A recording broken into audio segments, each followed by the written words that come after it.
और चले अहमदाबाद से आई खबर का रुख करेंगे, जहां पर केंद्रीय गृह मंत्री अमित शाह ने बताया है कि अपना रिटायरमेंट प्लान उन्होंने देखिए इसका जिक्र कर दिया है। ये बड़ी खबर। वेद उपनिषदों का अध्ययन करूंगा, ये भी कह रहे हैं। प्राकृतिक खेती करूंगा, ये उन्होंने अपना पूरा प्लान बताया है कि क्या कुछ करने वाले हैं आने वाले समय में। प्राकृतिक खेती करूंगा, बीमारियां नहीं होती हैं क्योंकि इससे। और सहकार संवाद कार्यक्रम में अमित शाह की ओर से ये बड़ी बातें बोली गई हैं। 3 राज्यों की महिलाओं के साथ उन्होंने ये बातचीत की। प्राकृतिक खेती के लिए एक गाय ही काफी है, ये भी कहा देश के गृह मंत्री अमित शाह ने। मैंने तो तय किया है कि मैं जब भी रिटायर्ड हो जाऊंगा, मैं मेरे बाकी का जीवन वेद, उपनिषद और प्राकृतिक खेती के लिए खर्च करूंगा। ये प्राकृतिक खेती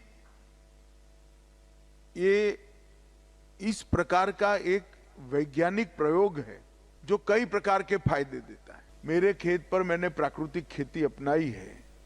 आज मेरे उत्पादन में लगभग 1.5 गुना बढ़ोतरी हो चुकी है। तो ये अमित शाह की बड़ी बातें आप सुन रहे थे, और ज्यादा जानकारी के लिए हमारे साथ न्यूज हेड शरद द्विवेदी जी भी जुड़ चुके हैं। शरद जी, देखिए राजनीति का चाणक्य कहते हैं हम केंद्रीय गृह मंत्री अमित शाह को, और अब तो उन्होंने रिटायरमेंट के बाद का प्लान भी बता दिया है। सर, क्या मायने हैं, क्या संकेत, कितना बड़ा ये मैसेज? देखिए, अमित शाह जी एक ऐसे व्यक्तित्व हैं क्योंकि उनसे करीब करीब 7 साल पहले एक आधे घंटे की बातचीत का मौका बंसल न्यूज को मिला था जी। और वो बातचीत मैंने ही की थी। तो मैंने महसूस किया कि वो समकालीन राजनीति के जो चेहरे हैं वो उनसे भिन्न है। भिन्न इस मायने में है कि वो एक मिशन के तहत काम करते हैं और उस मिशन में महत्वाकांक्षा से अधिक जिस लक्ष्य को प्राप्त करना है उस लक्ष्य की प्राप्ति महत्वपूर्ण है जी। अब तो अमित शाह जी ने वक्त और परिस्थितियों के हिसाब से काफी अपने भीतर बदलाव किया है। नहीं तो मैं आपको बताऊं कि 6-7 साल पहले मध्य प्रदेश में जब उनके कार्यक्रम होते थे या देश के अलग हिस्सों में कार्यक्रम होते थे तो बीजेपी संगठन जो है बहुत चिंता में रहता था, क्योंकि उन्हें औपचारिकता बिल्कुल अच्छी नहीं लगती थी कि गुलदस्ते दिए जाएं, ढेर सारे लोगों का संबंधन हो, मंच पर उपस्थित फला साहब, फला साहब, फला साहब, फला साहब। वो इसको औपचारिकता मानकर तुरंत रोकते थे कि भैया मुद्दे पर आना चाहिए।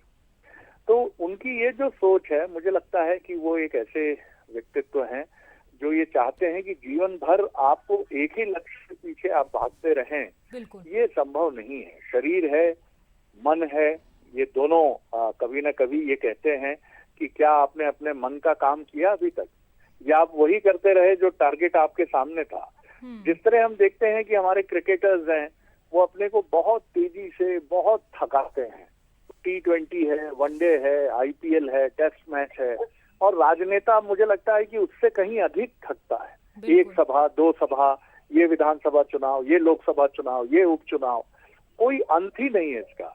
तो मैं इसको बहुत पॉजिटिव रूप में लेता हूँ। भारतीय राजनीति के हम सभी की धन्यवाद करते हैं कि एक ऐसा सक्रिय राजनेता जो अभी 60 के आसपास है या उससे 1 आध वर्ष ऊपर नीचे है, वो राजनेता अपने करियर के पीक पर ये बात कह रहा है कि मैं रिटायरमेंट के बाद वेद उपनिषद पढ़ूंगा, अपने मन के काम करूंगा और भारतीय सनातन परंपरा को समझने की कोशिश करूंगा। ये बहुत साहसिक, बहुत महत्वपूर्ण और आत्मनिरीक्षण के लिए विवश करने वाला एक बहुत महत्वपूर्ण स्टेटमेंट है उनका। जी, बहुत शुक्रिया सर पूरी जानकारी के लिए। तो देखिए जो ऐलान किया है, ये बड़ी बातें।